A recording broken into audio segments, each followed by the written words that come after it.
كل اللي كان بيقوله دكتور ضياء العوضي. الفيلم ده من السبعينات، الفيلم ده من السبعينات، اسمعوا كده. ايه الروشته اللي انت كاتبها دي وعايز تصرفها؟ ايه؟ مالها؟ كوبايه ينسون صباحا واخرى مساء. ابوني دي روشته اكتبها دكتور حسن.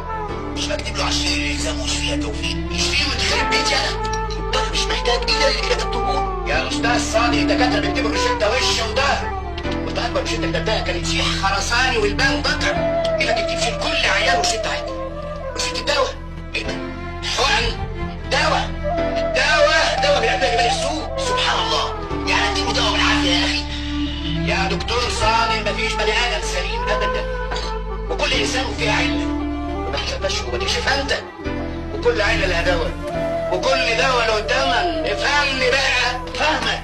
بس هذه عله نقدر نعالجها من غير دواء. نعالجها ليه بس؟ الفيتامينات دي عملوها ليه يا دكتور صادق؟ رغيف عيش وحته جبنه وفحم بصل وعودين جرجير وقطايه وليمونه افيد 1000 مره من الفيتامينات بتاعتك. كده الروشته اللي هتكتبها المره الجايه هتكون بجبنه قريش. جبنه قريش يا سلام عليها بالزيت والليمون وشويه بقدونس وشويه جرجير، كلها حديد وبروتين يا توفيق. يعني قافلها وما بيعتوش ابيع لفت. يا سلام على اللفت ومنابع اللفت. صدق بالله لو كانت الدكاتره كلها زيك كانت معاني الادويه الفعاله دي كلها قفلت يا شيخ. ما تقلق، هو انت فين البنسلين والترايسين ومايستجرين مكونين عندي يا شيخ الله. ما انا مديك وعشان كده مش عارف. ما تعرفش ان ورد في الحديث الشريف جوعوا تصحوا ونحن قوم لا ناكل حتى نجوع واذا اكلنا لا نشبع وقم عن الطعام وانت تشتهيه. وانت ما تعرفش ان كل ده الدواء يا صادق؟ والدواء عندك تلتل. والله يا حاج انا ما اقدرش اكتب لك على دواء الا لو بطلت الحاجات اللي جايبه لك الكافيه دي.